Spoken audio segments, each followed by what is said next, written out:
On behalf of the National Public Housing Museum, we thank you for tuning into our listening series, Out of the Archives. In each episode, we will share a diverse range of stories told by public housing residents from our oral history archive.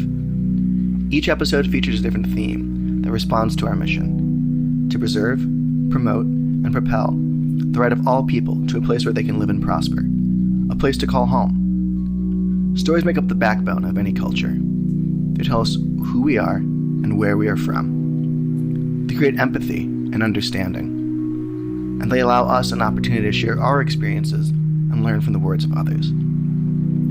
The stories in our archive lift up the voices of an oftentimes marginalized community and create a space for important conversations to happen. In this episode, Ordinary but Extraordinary, Everyday Stories from Chicago Public Housing, which took cues from our 2018 exhibition History Lessons, we hope to demonstrate how everyday stories are essential to expanding the scope of American history. The storytellers you will hear from today include Herman Bonner of Stateway Gardens, Raymond McDonald of Cabrini-Green, Crystal Palmer of the Henry Horner Homes, Alan Schwartz of the Jane Addams Homes, Juanita Stevenson of the Lathrop Homes, and Claudice Ware of the Ida B. Will Homes. The stories span from 1943 to the present day. Mr. Herman Bonner. Okay, originally I was born in Stateway Gardens. What you have to understand is that growing up in that era, the thing was to be proud of blackness, proud of who you are. We didn't know what poor was. I didn't anyway. Because if you need it, you got it. Some people were less fortunate. But the public housing I grew up in, see, my grandmother was the candy lady, and if you had an issue, your mother would come talk to the candy lady, and my grandmother would try to help them work it out. She wasn't the only one. There was Miss Lee, who lived downstairs, and we knew their people, and so it was a lot of candy ladies around. But if you didn't have oatmeal cookies and banana splits and mint juleps, then you wasn't, you had to deal with the people who just did. My grandmother lived on the 15th floor, so you must have really liked coming to Miss Rose's house. And besides, she made whole cake, and most kids didn't have.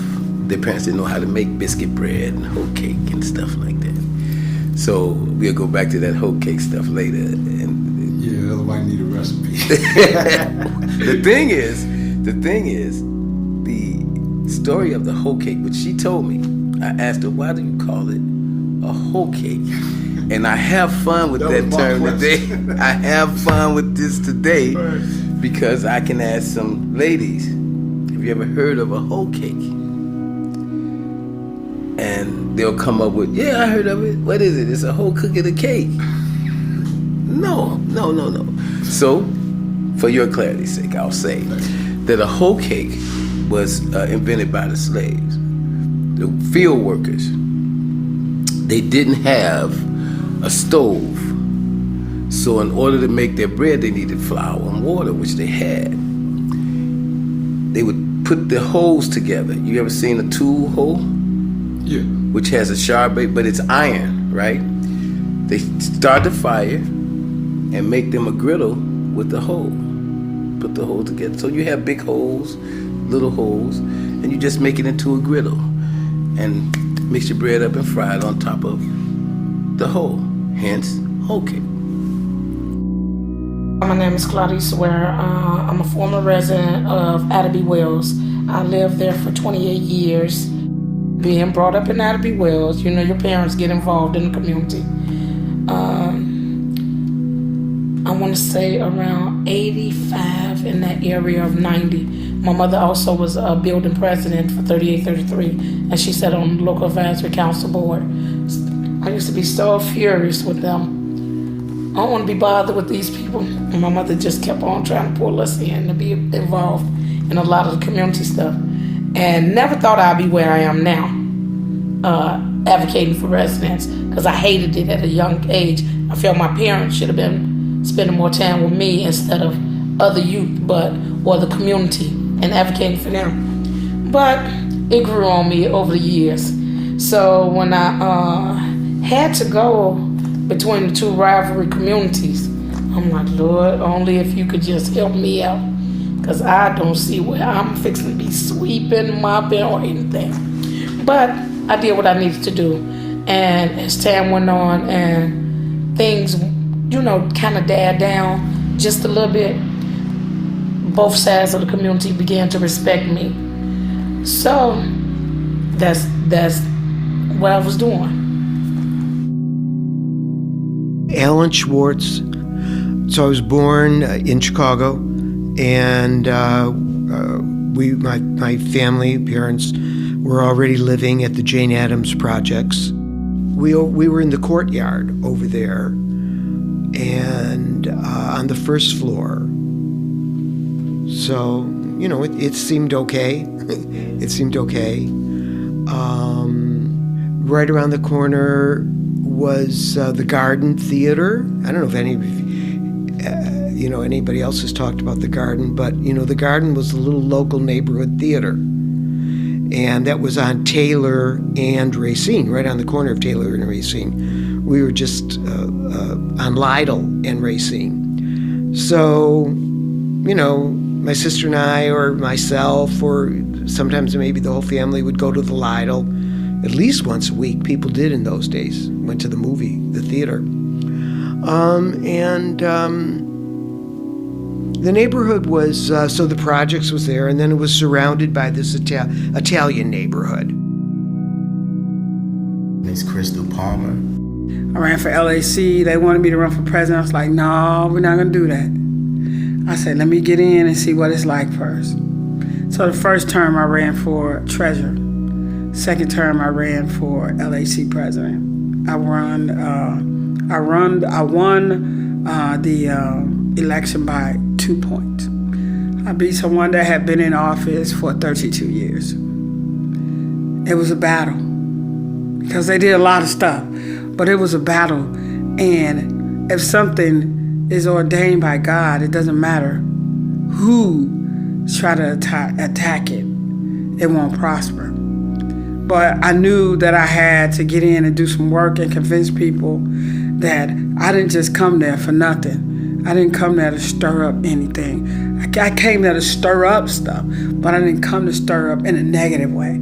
I came to stir it up in a positive way and to build people's relationships and to build people's quality of life and instilled in them that they can do better, that they should do better, and that we can help you get to that point. So God opened those doors for me, and I just started teaching what He gave me to people. And then from that, I travel all around the place telling a story about public housing, telling my story, about, just because you're from public housing does not mean that you at the bottom of the barrel, even though society may think that because it's just a biased perception. When people sit down and talk to you and me, they don't see a project once they get to know us and talk to us. They don't see that.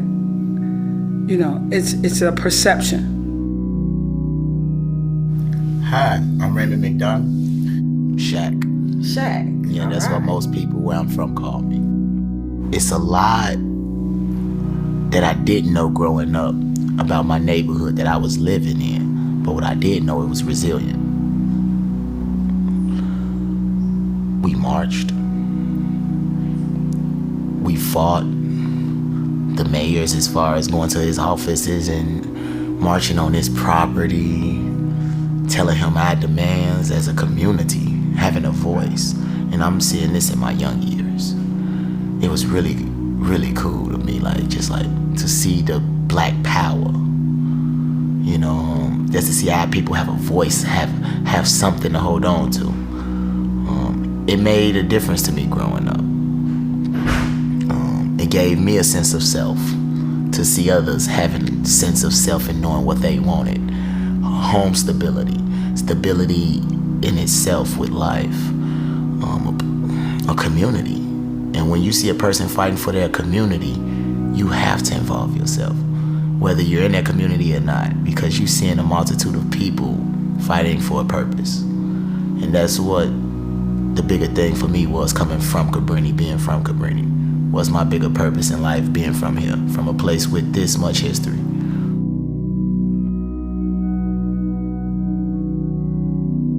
Hi, I'm Juanita Stevenson. I'm president of the Lathrop Local Advisory Council.